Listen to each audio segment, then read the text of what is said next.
A homeless girl and a billionaire prince. A ring found in trash in a lost love story. Sometimes fate hides the most beautiful surprises in the most unexpected places. But in this story, the real miracle wouldn't be finding the ring, it would be hearts finding each other. The rain had been falling for 3 days straight, turning the city's streets into rivers of gray water and broken dreams.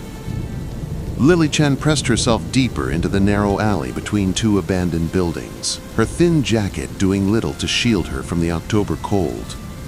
At 19, she had been living on the streets for 2 years, ever since her foster family had decided she was too much trouble to keep. She had learned to survive on scraps, to find shelter in forgotten corners, and to make herself invisible when danger approached. Tonight was different, though. Tonight, hunger gnawed at her stomach with a ferocity that made her desperate. She hadn't eaten in 2 days, and the soup kitchen wouldn't open until morning. With trembling hands, she approached the dumpster behind the city's most expensive restaurant, hoping to find something, anything, edible. The metal container was cold and slippery under her fingers as she lifted the heavy lid. The smell that greeted her was overwhelming, but desperation pushed her forward. She rummaged through bags of kitchen waste, her hands searching blindly in the darkness. That's when her fingers touched something unexpected. It wasn't food. It was cold, smooth, and undeniably metallic. Lily pulled her hand back and fumbled for her phone's flashlight, a cracked device she'd managed to keep charged at the public library. The weak beam illuminated something that made her breath catch in her throat. A ring. But not just any ring. This was the most beautiful piece of jewelry she had ever seen. A massive diamond sat at its center, surrounded by smaller stones that caught the light like captured stars. The band was platinum, engraved with delicate patterns that spoke of centuries-old craftsmanship. Lily's hand shook as she held it up to the light. Even with her limited knowledge of jewelry, she could tell this was worth more money than she would see in 10 lifetimes. Maybe more. Her first instinct was practical. She could sell it, use the money to get off the streets, find a real place to live. But something stopped her. The ring felt warm in her palm, almost alive, as if it carried within it the weight of stories and memories. She slipped it into her pocket and made a decision that would change everything. The next morning, Lily found herself standing outside the city's most prestigious jewelry store. The doorman looked at her with obvious distaste, taking in her torn jeans and oversized sweater that had seen better days. But Lily squared her shoulders and walked inside. The interior was like stepping into another world. Crystal chandeliers cast rainbow patterns across marble floors, and display cases held treasures that could fund small countries. The sales staff watched her with the careful attention reserved for potential shoplifters.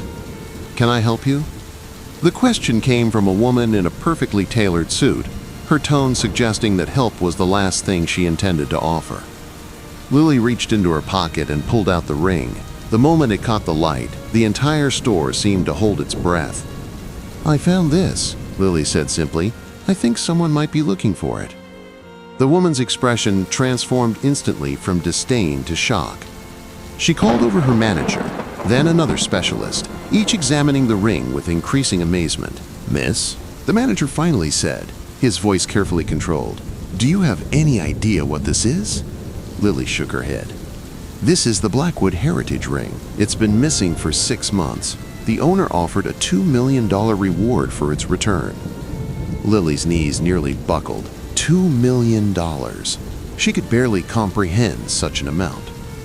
"I need to make a phone call," the manager said, disappearing into the back office. Within an hour, a black sedan pulled up outside the jewelry store. Lily watched through the window as a man stepped out, and her breath caught for the second time in 24 hours. He was tall, with dark hair that caught the sunlight and eyes the color of storm clouds. His suit was perfectly tailored, speaking of wealth and power, but it was his face that held her attention.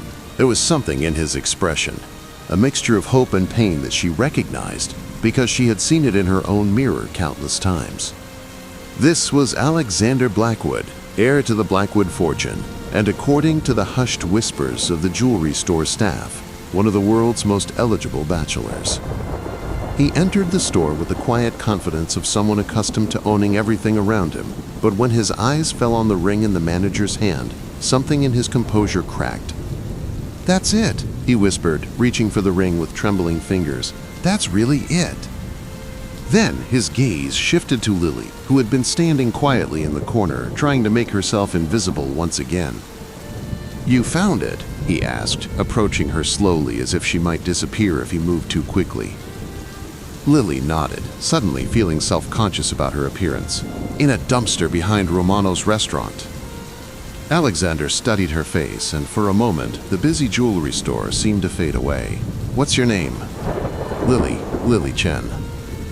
"Lily," he repeated, as if testing how it sounded. "Do you know what this ring means to me?" She shook her head, though she could see the emotion written clearly across his features. Alexander held the ring up to the light, and for a moment he looked like a man lost in memories. "This belonged to my grandmother. She gave it to me before she died, told me to save it for the woman I would love more than life itself." His voice dropped to almost a whisper. "I gave it to someone 6 months ago. Someone I thought I would spend forever with. But she..." He paused, pain flickering across his face. "She threw it away. Literally threw it away during our last fight, and told me she never wanted to see me or anything that reminded her of me again." Lily felt her heart clench. She understood abandonment, understood the kind of pain that carved itself into your soul and refused to heal. "I'm sorry," she said softly. Alexander looked at her again, really looked at her this time. He saw the kindness in her eyes, the way she seemed to genuinely care about his pain, despite being a complete stranger. He saw something else too, a strength that spoke of survival, of facing the world alone and refusing to be broken by it. "The reward," he said suddenly. $2 million, that's yours." Lily's eyes widened. She had almost forgotten about the money. I don't need that much." Alexander raised an eyebrow. "I'm sorry. I'm grateful, really grateful, but maybe you could just help me get back on my feet. I've been living on the streets, and I just need a chance to start over." Alexander stared at her as if she had just spoken in a foreign language. In his world, people fought viciously over much smaller amounts. They schemed and manipulated for a fraction of what she was turning down. "You're refusing $2 million? Lily shifted uncomfortably. "It doesn't feel right. I just found something that was lost. I didn't do anything special." Something shifted in Alexander's chest, a warmth he hadn't felt in months. This girl, this brave, honest girl who had every reason to be bitter and grasping, was showing him a kind of integrity he'd forgotten existed. "Have dinner with me," he said suddenly. "What?" "Tonight, have dinner with me, please." Lily looked down at her worn clothes, then back at his expensive suit. "I don't think I'm dressed for wherever you eat dinner." Alexander smiled, a real smile this time, not the practiced expression he wore for business meetings and social events. "Then we'll go somewhere you are dressed for. Do you know any good places?" That evening, Alexander Blackwood, heir to a multi-billion-dollar empire, found himself sitting in a small diner on the other side of town, sharing a plate of French fries with a homeless girl who had turned down enough money to change her life forever. "Tell me about yourself," he said as Lily carefully rationed her burger, making it last as long as possible. "Not much to tell," she replied. "Parents died when I was 7. Foster care until I aged out. Been on my own since then." "What do you do? How do you survive?" Lily shrugged. "Odd jobs when I can find them. The library lets me use their computers, so I do some freelance writing online. Nothing glamorous." "You're a writer?" "I try to be. Mostly just articles and blog posts for small websites, but I'm working on a novel." She looked embarrassed. "Well, I was working on one." Hard to be creative when you're focused on survival. Alexander found himself leaning forward, genuinely interested. "What's it about?" "A girl who can see people's true hearts," Lily said softly. "In a world where everyone wears masks, she's the only one who can see what's real underneath." Sounds like a useful ability. Lily met his eyes. Sometimes it just makes you sad." They talked until the diner closed, and then they walked through the quiet streets, two people from completely different worlds discovering they shared the same hopes, the same fears, the same fundamental loneliness. "I have an idea," Alexander said as they stood outside the shelter where Lily usually spent her nights. "I own a small apartment building downtown. There's a vacant unit on the top floor. It's not much, but it's clean and safe. You could stay there while you get back on your feet." Lily stepped back. "I can't accept that. It's too much." "It's not charity," Alexander said quickly. "I'll hire you. My company is expanding our online presence. We need good writers. You'd be earning your keep. You don't even know if I'm any good. Then show me." The next few weeks passed in a blur of new experiences for both of them. Lily threw herself into her work with an intensity that impressed even Alexander's most demanding managers. Her writing was sharp, insightful, and had a raw honesty that connected with readers in ways that expensive marketing campaigns never could. Alexander found excuses to visit the small apartment where Lily was staying. Sometimes he brought work, sometimes just coffee and conversation. He watched her transform from a girl who flinched at sudden movements to a woman who laughed freely and spoke her mind without fear. What he didn't expect was how much he would change too. "You're different," his assistant commented one day as Alexander hummed while reviewing quarterly reports. "Different how?" "Happy. You actually seem happy." Alexander paused, pen halfway to paper. He was happy. For the first time since his grandmother's death, since his disastrous relationship with Miranda, since he'd inherited the crushing weight of family expectations, he felt genuinely content. And it was all because of a girl who had found his grandmother's ring in a dumpster and refused to take advantage of his gratitude. The realization hit him like a physical blow, somewhere between late-night conversations and shared Chinese takeout, somewhere between watching her discover her own strength and having her challenge his assumptions about the world. He had fallen in love. Not the desperate, consuming passion he had felt for Miranda, but something deeper, something that felt like coming home. The problem was, he had no idea how Lily felt about him. His answer came on a rainy Thursday evening, exactly 2 months after their first meeting. Alexander had arrived at Lily's apartment with a bottle of wine and a celebration in mind.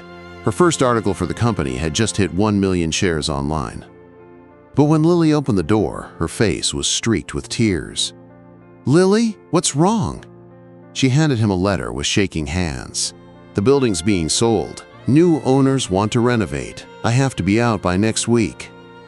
Alexander's jaw tightened. He owned the building. He hadn't authorized any sale. "Let me make some calls." "No," Lily said firmly. "Don't you see? This is exactly what I was afraid of. I'm not really independent. If I'm only here because of your generosity, I need to stand on my own." "Lily, you are standing on your own. You've earned everything you have." "Have I? Or did you just create a perfect little bubble where I could pretend to be self-sufficient?" The words stung because there was truth in them. Alexander had been protecting her, smoothing her path in ways she didn't even know about. He'd thought he was being kind, but now he wondered if he'd been condescending instead. "What do you want me to do?" he asked quietly. "Nothing. That's the point." Lily wiped her eyes with the back of her hand. "I care about you, Alexander, more than I should, but I can't be with someone who sees me as a charity case." "That's not how I see you. Isn't it? Be honest. Would you have given me a second thought if I'd been wearing designer clothes when I returned your ring?" Alexander opened his mouth to deny it, then stopped. The truth was, he didn't know. His world was full of beautiful, accomplished women, but none of them had touched his heart the way Lily had. Was it because of her circumstances, or in spite of them? "I don't know," he admitted, "but I know how I feel about you now.